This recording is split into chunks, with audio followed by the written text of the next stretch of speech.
Olá, no programa de hoje, um olhar crítico sobre a política e a realidade social dos Estados Unidos.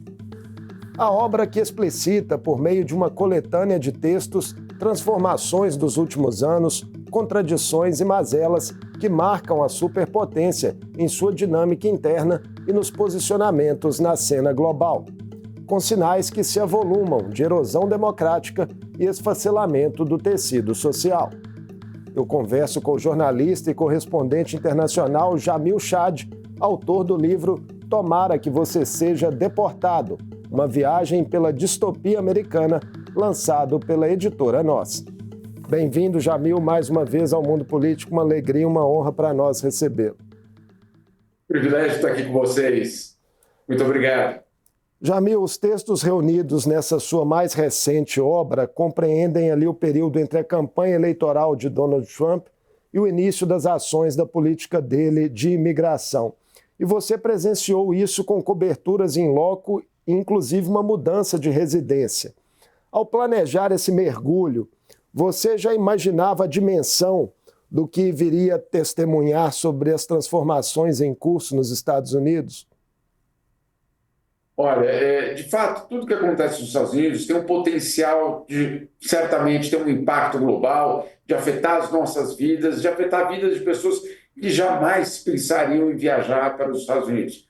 Mas eu confesso que eu não imaginava o que estava por vir. Em primeiro lugar, por conta, claro, de uma situação bastante dramática interna nos Estados Unidos, mas, acima de tudo, por conta, eu acho que essa é a nossa constatação, de uma tentativa de transformação da ordem internacional. Essa tentativa de transformação da ordem internacional que Donald Trump vem implementando, ela tem um impacto direto nas nossas vidas. E eu, sinceramente, quando cheguei nos Estados Unidos, em agosto do ano passado, sabia que a história era grande, mas eu não tinha dimensão do terremoto que seria. Então, para contar essa história, né, materializar e humanizar as diferentes facetas da chamada tragédia norte-americana era uma prioridade clara, ali constante no seu trabalho, né, cotidiano como correspondente. Determinados personagens ouvidos lhe impactaram mais ao longo, né, desses meses todos que você percorreu ali? Certamente. O que eu tentei fazer no livro foi sair em busca, vamos dizer assim, de explicações. O que é que estava acontecendo? Qual é a encruzilhada que vive a sociedade americana? E fui justamente conversar com essas pessoas. Então, sair vamos dizer assim, da cobertura oficial dos discursos da Casa Branca, do que diz um partido político, outro partido político, para tentar ouvir as pessoas, os grupos que fazem parte justamente dessa transformação. Agora, sem dúvida nenhuma, uma das entrevistas, e que resultou num capítulo inteiro, uma das entrevistas mais impactantes, na minha opinião, no meu caso mesmo, foi a entrevista que eu fiz com um viking do Capitólio, aquele personagem que todos nós nos lembramos que invadiu o Capitólio com aqueles chifres, com aquela pele ornamentando o corpo dele. Aquilo foi uma entrevista que realmente me deixou impactado pelo grau de desinformação, pela capacidade de colocar, vamos dizer assim, em argumentos supostamente lógicos, uma atitude extremamente violenta. Foi uma entrevista bastante impactante. As outras entrevistas ou momentos impactantes foram quando eu estive, por exemplo, no centro do movimento MAGA. O movimento MAGA, não, Make America Great Again, o movimento que dá sustentação para Donald Trump. Eu fui justamente nas cidades, nas festas, nos eventos desse movimento para tentar ouvir, tentar entender de onde vem essa reação, vamos dizer assim, ultraconservadora. E realmente nada disso eu podia imaginar que que um dia ele poderia estar escrevendo. É muito curioso porque, inclusive, no prefácio do livro, o prefácio é feito pelo Walter Salles, o cineasta, e depois de ler o livro a primeira vez e me ligar para dizer, olha, eu aceito fazer o prefácio, ele me liga e diz, olha, eu aceito fazer o prefácio, mas eu quero te dizer, nenhum roteirista do mundo teria bolado uma narrativa, uma história como aquela que você traz justamente com pessoas reais, não fictícias. Não era uma história sendo inventada, era justamente pessoas reais contando uma história muito real de um país numa encruzilhada. Se deparou com muitos pensamentos claramente fascistas? Sem dúvida. E é muito triste você constatar que esses pensamentos são apresentados como normalidade, como, eu diria, até bom senso, apresentados como argumentos quase lógicos.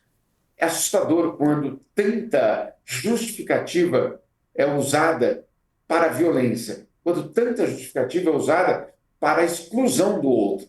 Porque, no caso americano, esse fascismo, esse movimento ultraconservador, ele tem justamente como parâmetro a construção de muros. Não um muro só entre o México e os Estados Unidos, sem dúvida. Ali tem um muro impressionante. Eu fui visitar esse muro, eu percorri esse muro. Mas o que eu descobri é que nesse contexto que você citou, o que eu descobri é que os muros se proliferam em bairros, nas mentalidades das pessoas e, acima de tudo, na exclusão do outro. O outro, claro, o imigrante, na maioria das vezes latinos e muitas vezes mineiros. Pois é, você percorreu, né, em 15 estados, lugares muito díspares geograficamente, culturalmente e socialmente.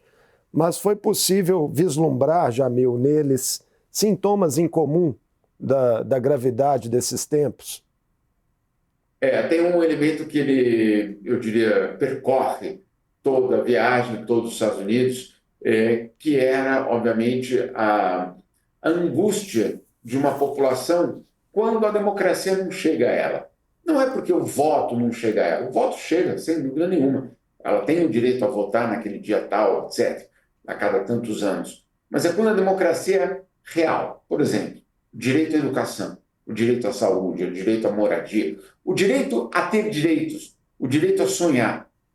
Isso eu vi desmoronando, isso eu digo antes da própria eleição de Donald Trump, ou seja, um país onde a democracia, ela, claro, é estabelecida, ela chega para milhões de pessoas, mas ela também abandona milhões de pessoas. E essas pessoas abandonadas, essas pessoas que, no fundo, são os derrotados do sistema, aqueles que sequer acreditam mais que esse sistema pode dar uma resposta a eles, foram levados pelo próprio fracasso do sistema a dizer, calma aí, eu não vou votar mais um político tradicional, porque esse político tradicional, ao longo de décadas, me abandonou. E aí, claro, essa população é iludida por charlatães, por vendedores de ilusão, que vão e se apresentam como uma solução, dizendo basicamente, olha, aqueles partidos ou aqueles políticos te traíram, nunca atenderam às suas necessidades, nunca sequer vieram aqui na região. Eu sou a resposta. Claro, é um populismo aquele talvez o do mais básico de todos, mas, insisto, num país que tem 40 milhões de pessoas abaixo da linha da pobreza, 40 milhões de pessoas pobres nos Estados Unidos, essa democracia falha abriu uma avenida gigantesca para esses populistas. Essa pobreza que você relata, ela tem peculiaridades em relação a essa mazela em outras nações desenvolvidas? Esse é um debate que os americanos têm muito, né? Esse talvez é o grande incômodo. É a maior economia do mundo? É a maior potência militar do mundo? É o país com o maior número de ogivas militares nucleares do mundo? Sem dúvida. É o país com o maior número de vencedores do Prêmio Nobel de Ciências, ou seja, de Medicina, de Física, etc.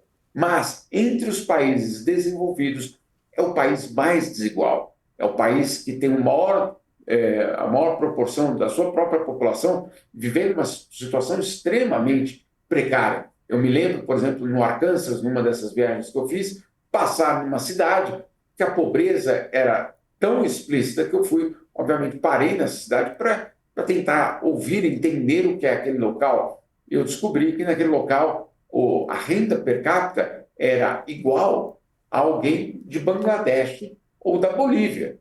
Ou seja, uma cidade dentro da maior potência do mundo, para aquela população, não significava nada ser potência. Ela tinha a mesma condição de vida de um boliviano, lembrando que a Bolívia é o país mais pobre da América do Sul.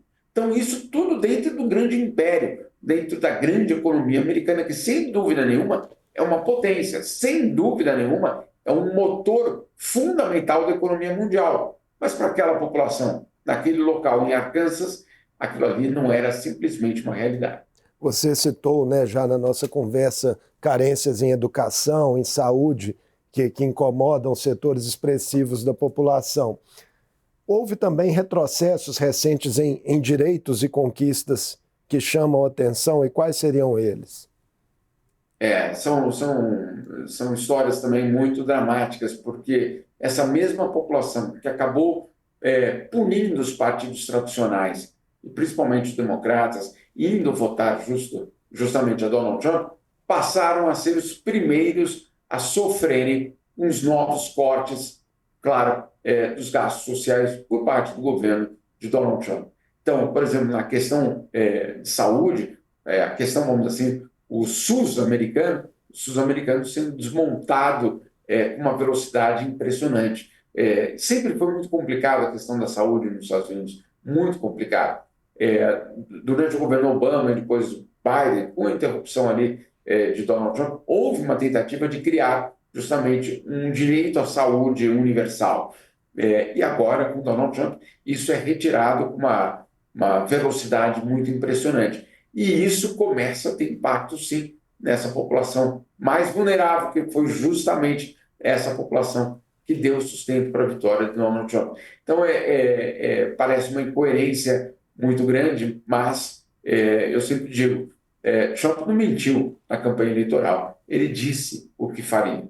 Ele disse que ele não acreditava num Estado que pudesse, por exemplo, socorrer essas pessoas. Porque ele disse que criaria um sistema econômico capaz de dar renda para aquela população. Mas isso, por enquanto, não existe.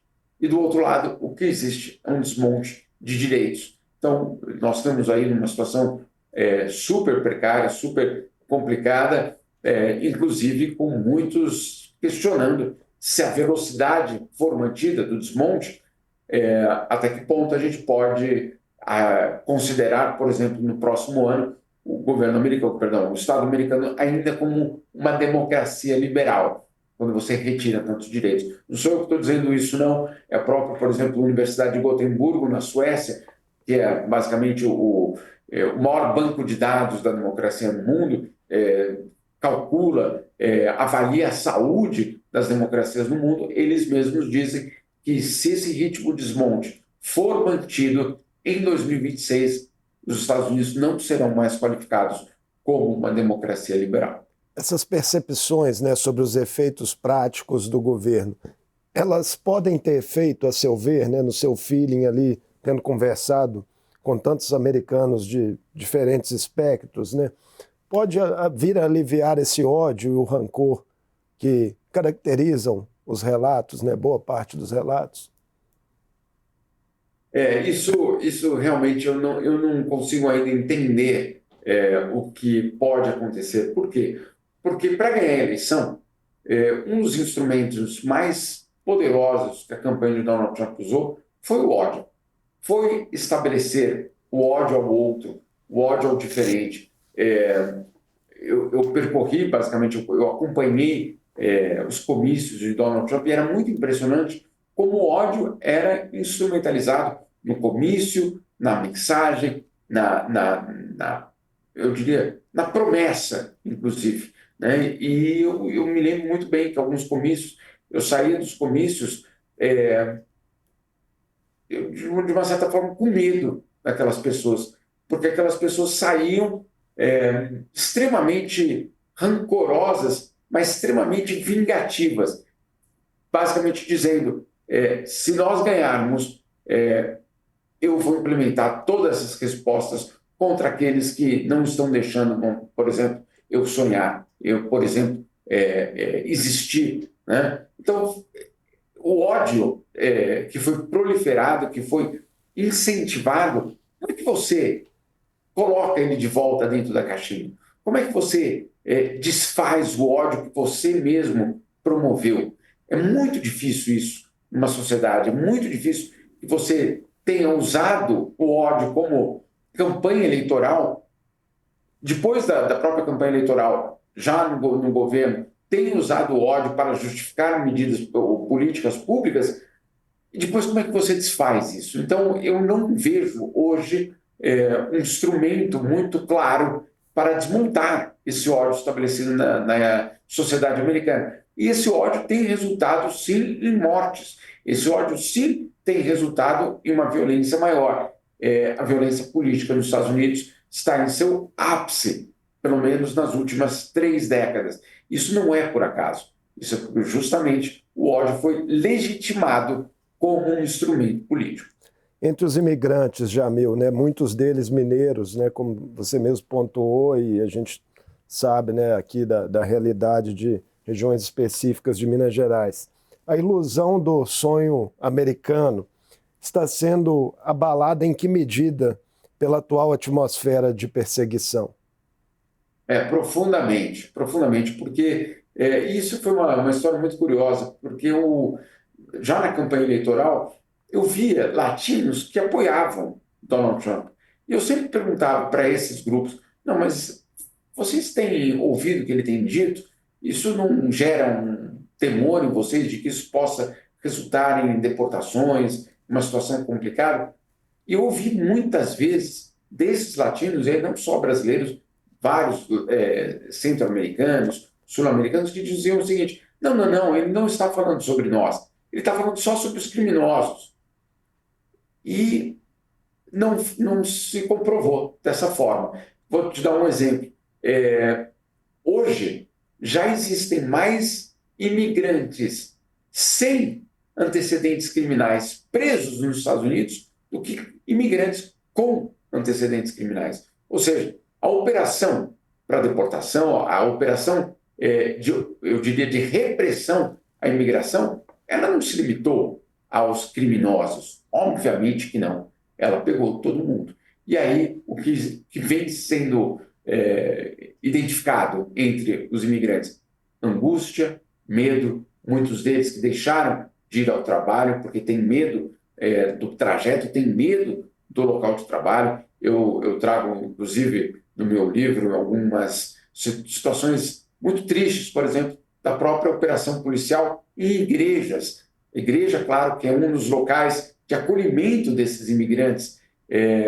Isso acabou não entrando no livro, uma outra parte, porque eu já tinha sido fechado o livro, mas meses depois, os pastores e padres de várias igrejas americanas emitiram um comunicado às suas congregações dizendo: gente, quem não estiver confortável em vir para a igreja, vocês estão dispensados. Isso é muito sério, um padre ou um pastor dizer não precisa vir à igreja, né? Mas eles sabem por quê? Porque aquelas pessoas, obviamente, correm um enorme risco de serem deportadas.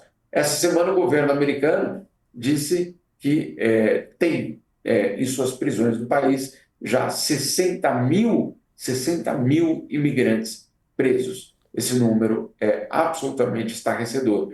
E ele talvez só esteja no começo. Você chegou a visitar abrigos para deportados, né? O que mais lhe chamou a atenção ali? Olha, em primeiro lugar, a precariedade dos locais, né? Locais que não passariam em nenhum teste, basicamente, de condições mínimas para um ser humano.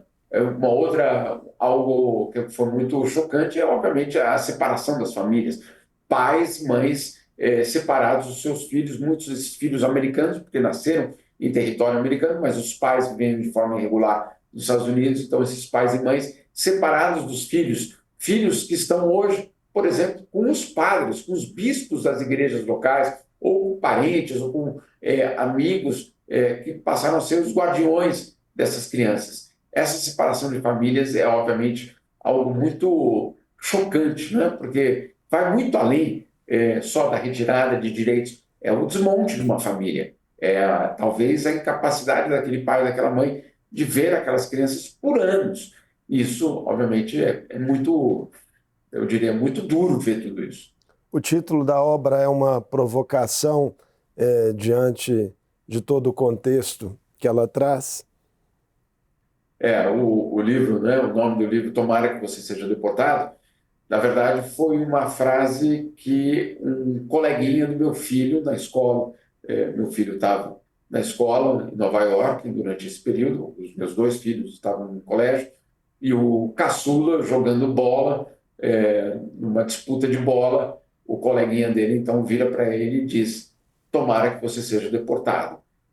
O que prova que quando você abre as portas para o ódio, a partir vamos assim, das mais altas autoridades do país, você não controla mais para onde esse ódio vai, de que forma ele vai chegar basicamente na sociedade. E, de repente, moleques de 10 anos de idade, num colégio, num local, inclusive, progressista ou não trumpista, acabam virando, vamos dizer assim, vitrines desse ódio. Eu não me lembro, com 10 anos de idade, sequer saber o que a palavra deportado significava. Né? A gente poderia, e certamente tinha outros xingamentos muito duros, que criança não a gente conhece, criança não pega leve, muito menos uma disputa de bola no pátio da escola, mas quando essa disputa vira, inclusive,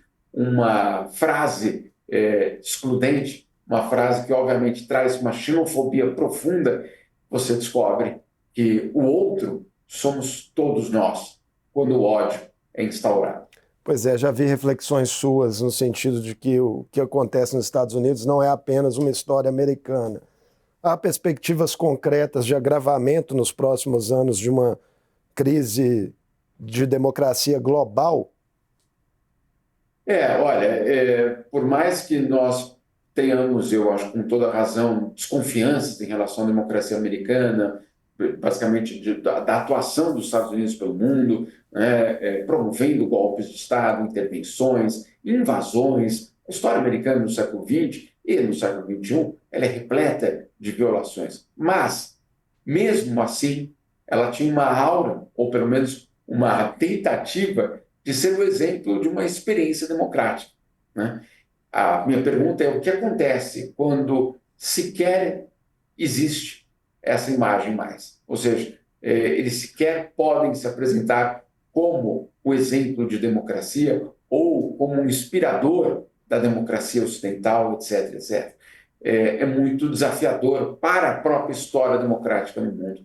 É muito desafiador quando a maior economia do mundo é tomada basicamente por ventos autoritários, esses ventos que obviamente sopram com muita força neste momento.